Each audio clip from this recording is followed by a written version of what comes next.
দূর দূরান্তে আছি, এদিক সেদিক আছি, আমরা হাজির হয়ে যাই ইনশাআল্লাহ তাআলা।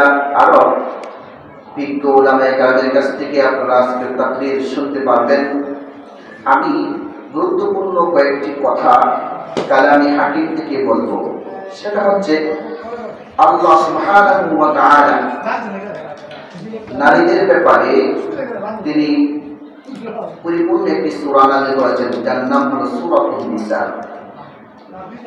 আবার বর্তমান সময়ের নারীরা অনুকরণ প্রিয়, তারা ডানে বামে বিভিন্ন আকাশ সংস্কৃতির কারণে, বিভিন্ন গণমাধ্যমের কারণে অনুসরণ করতে চাই। অনুসরণ করতে গিয়ে কখনো বা পাপিষ্ঠ নায়ক নায়িকা এবং গায়ক গায়িকাদের অনুসরণ করে ফেলে, নাট্যকারদের অনুসরণ করে ফেলে।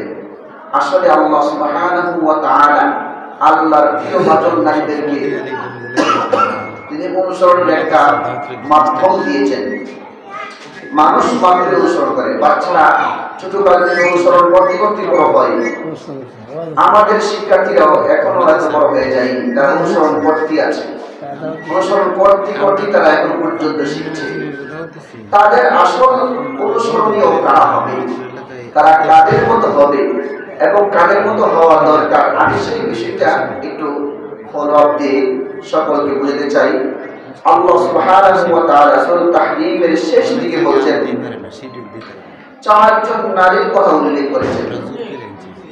দুইজন নবীর স্ত্রী, একজন হলেন নূহ আলাইহিস সালাতু ওয়াস সালামের স্ত্রী, নাম তার ওয়াহেলা। আরেকজন হলো লূত আলাইহিস সালাতু ওয়াস সালামের স্ত্রী ওয়াহেলা। এই দুইজন নারীর কথা উল্লেখ করেছেন। উল্লেখ করে এই আয়াতের মধ্যে বলছেন যে তারা যদিও নবীর স্ত্রী, কিন্তু আল্লাহ সুবহানাহু ওয়া তাআলার কপালে হেদায়েত রাখেন নাই। নবীর স্ত্রী হলেই সৌভাগ্যবান হয় না। অনেকেই এরকম আশা পোষণ করে যে আলেমের স্ত্রী হইতে পারলে, আলেমের মেয়ে হইতে পারলে আমার কপালটা খুলে যেত, আমার সৌভাগ্যবান নারী হয়ে যেতাম, এরকম আশা পোষণ করে। আসলেই আলেম কেন, বড় বুজুর্গ আর পীর কেন, যদি আল্লাহ সুবহানাহু ওয়া তাআলা কপালে হেদায়েত না রাখেন, কপালে সৌভাগ্য আর সাদতি না রাখেন, তাহলে নবীর স্ত্রী হয়েও তারা জাহান্নামী হয়ে যায়। যেমন নূহ আলাইহিস সালামের স্ত্রী ওয়াহেলা জাহান্নামী হয়ে গেছে, যেমন লূত আলাইহিস সালামের স্ত্রী ওয়াহেলা জাহান্নামী হয়ে গেছে। আল্লাহ তাআলা বলছেন, কানাতা তাহতা আবদাইনি মিন ইবাদিনা সালিহিন। আল্লাহ সুবহানাহু ওয়া তাআলার দুইজন পয়গম্বর, দুজন সালেহ বান্দা, দুজন পয়গম্বর নূহ আলাইহিস সালাম এবং লূত আলাইহিস সালাম, দুইজনের অধীনে দুজন নারী ছিল।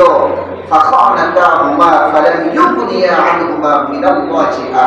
উভয়জন খেয়ানত করেছে, ঈমানের খেয়ানত, নবুয়তি দায়িত্বের খেয়ানত করেছে।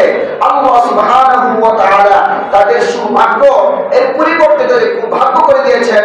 এবং ফালাম ইউগনিয়া আনহুমা মিনাল্লাহি শাইআ, তারা পরকাল কেন দুনিয়াতেও আল্লাহ সুবহানাহু ওয়া তাআলার কাছে কোনো প্রাপ্য তারা পায়নি, বরং আল্লাহ সুবহানাহু ওয়া তাআলার উদাত্ত ঘোষণা হলো, ওয়াকিলা দুখুলা আন-নার মা'আদ দাখিলিন।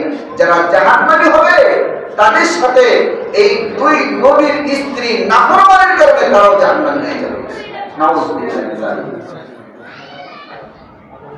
নবীর স্ত্রী হওয়া সত্ত্বেও সময়টা মা, আপনি একটু লক্ষ্য করুন, আপনাকে কথাগুলো বলছি।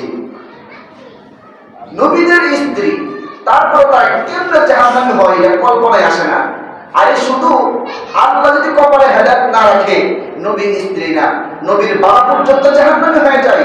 আপনারা জানেন আমাদের জাতির পিতা ইব্রাহিম আলাইহিস সালাম, জাতির পিতা আমাদের মিল্লাত আবিকুম ইব্রাহিম হুয়া সাম্মাকুমুল মুসলিমিন। জাতির পিতা, একমাত্র জাতির পিতা, নাম তার ইব্রাহিম আলাইহিস সালাম। অন্য কেউ জাতির পিতা হওয়ার কোনো সুযোগ নাই।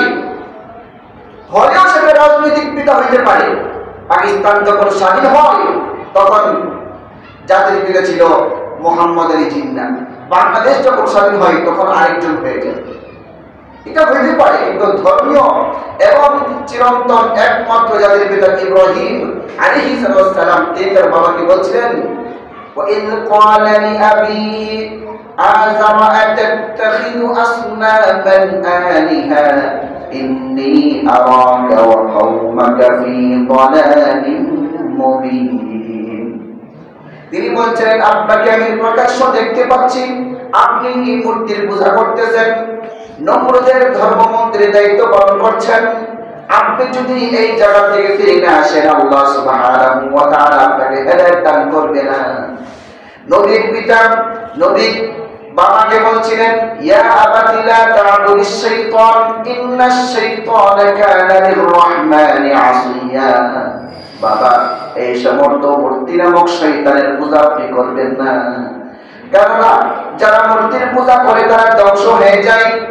এই জন্য নবী তার বাবাকে দাওয়াত দিয়েছেন, ইসলামের দাওয়াত, তাওহীদ এবং একত্ববাদের দাওয়াত। নবীর পিতা আযর, ইব্রাহিম নবীর পিতা আযর পর্যন্ত হেদায়েত পাই নাই। আরে আপনি বলবেন সে কথা, আমি যদি একটু খোলামেলা করে আরো বলি, সেটা বলবো আমাদের নবীর হাতে কত মানুষ ইসলাম গ্রহণ করেছে। ইসলামের জন্য নিজের জীবন বাজি করে যারা রাতে দিনে সেবা দিয়েছে রাসূলুল্লাহ সাল্লাল্লাহু আলাইহি ওয়াসাল্লাম, এবং ইসলামের সেই আবু তালেব রাসূলুল্লাহ সাল্লাল্লাহু আলাইহি ওয়াসাল্লামের চাচা, ইসলাম গ্রহণ করতে পারে নাই। রাসূলুল্লাহ সাল্লাল্লাহু আলাইহি ওয়াসাল্লাম মৃত্যুর সময়, বুখারী শরীফ 2য় খণ্ডে রয়েছে, রাসূলুল্লাহ সাল্লাল্লাহু আলাইহি ওয়াসাল্লাম মৃত্যুর সময় আবু তালেব কে বলেছে, ইয়া আম্মি, চাচা, কালিমার একটু আপনি কালিমাটা বলে নিন, আমি আশহাদু লাকা ইনদাল্লাহ, আমি আল্লাহ সুবহানাহু ওয়া তাআলার কাছে আপনার ব্যাপারে সুপারিশ করব, সাক্ষী দিব। তিনি মুসলিম ছিলেন। ওই দিক থেকে আবু জাহেল এবং তার আরেকজন সাথীও আবু তালেবের শিয়রের পাশে ছিল। আবু তালেব বলছে, আবু তালেবকে কানে কানে বলছে আবু জাহেল এবং তার সাথী, আরে শেষ সময়ে বুঝি তুমি তোমার ভাতিজার ধর্ম গ্রহণ করে মরবে? আরে তোমার বাবা তো অনেক বেশি সুনাম এবং সুখ্যাতির অধিকারী ছিল, তার ধর্ম তো তখনকার সময় থেকে শ্রেষ্ঠ হয়ে আছে, এখন তুমি বুঝি এই ভাবে মৃত্যু করতে চাও? আরে তোমার নামে একটা চুনকাই লাগবে, এটা কেমন করে সম্ভব? আবু তালেব শেষ পর্যন্ত রাসূলের আরজিকে না মেনে আবু জাহেলের কথায় মৃত্যুবরণ করেছে। তার স্বধর্মের উপর, অর্থাৎ মূর্তি পূজার ধর্মের উপরে মারা গেছে।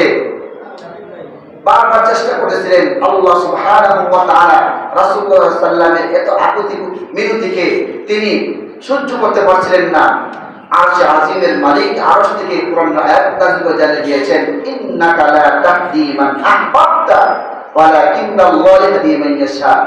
আপনি ইচ্ছা করলে কাউকে হেদায়েত দিতে পারবেন না, হেদায়েতের মালিক আমি আল্লাহ সুবহানাহু ওয়া তাআলার হাতে, বিয়াদিকাল খায়র, সমস্ত কল্যাণের মালিক তুমি আল্লাহ, আপনি ইচ্ছা করে দিতে পারবেন না। রাসূলুল্লাহ তারপরে বুঝতে পারলেন তার কপালে হেদায়েত ছিল না। কপালে যদি হেদায়েত না থাকে, তাহলে নবীর চাচা হয়েও হেদায়েত পায় না, নবীর সন্তান হয়ে হেদায়েত পায় না। নূহ আলাইহিস সালামের সন্তান ছিল 4 জন, হাম, সাম, ইয়াফিস এবং কেনান। 4 জন সন্তান ছিল। নূহ আলাইহিস সালাম, হাম, সাম, ইয়াফিস তারা 3 জন মুসলিম ছিলেন, আর কেনান সে কাফের ছিল। যখন বিশ্বজোড়া বন্যা হয়ে গেল, কেনান মোটামুটি ভাবে সিদ্ধান্ত নিয়েছে বাবা কিস্তিতে উঠবে না এবং তার ইসলামও গ্রহণ করবে না। সকল নবীর জীবন ব্যবস্থা ছিল ইসলাম। তিনি নূহ আলাইহিস সালামের দেওয়া দাওয়াত এবং একত্ববাদের বাণী গ্রহণ করবে না।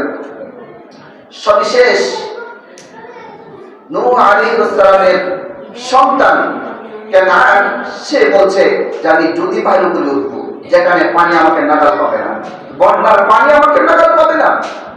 যখন দেখছে যদি পাহাড় পর্যন্ত বন্যার পানি বেয়ে যাচ্ছে, তখন নূহ আলাইহিস সালাম তার সন্তানকে ডাক দিয়েছিলেন, কিলা ইয়া নূহ।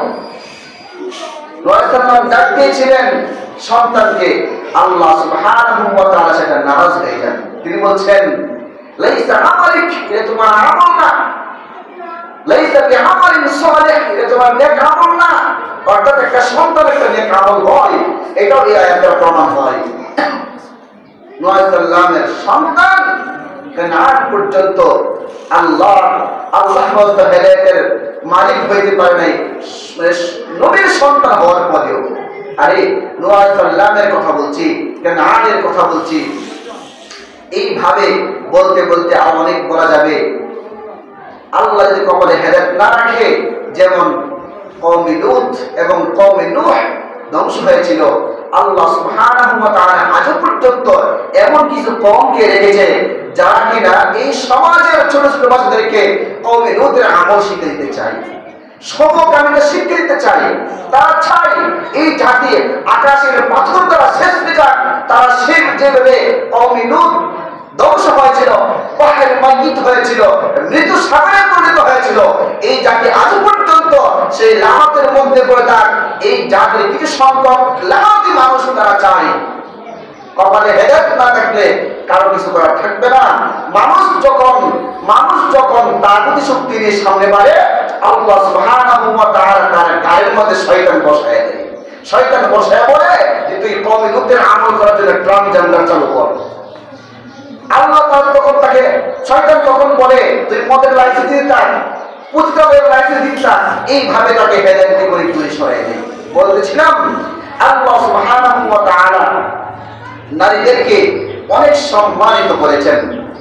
নবীর ঘরের স্ত্রীরা পর্যন্ত হেদায়েত পাইলে কপাল না থাকে। আসলে আমরা ভালো স্বামী পাওয়া, ভালো একজন নারী হওয়া, এটা আল্লাহ সুবহানাহু ওয়া তাআলার পক্ষ থেকে একটা সৌভাগ্যের বড় প্রতীক। আল্লাহ সুবহানাহু ওয়া তাআলা এরকম অবাধ্য দুইজন নারীর কথা বলছেন। আলাউদ্দিন আইএমসি মিডিয়া, কুরআন হাদিসের কথা বলে।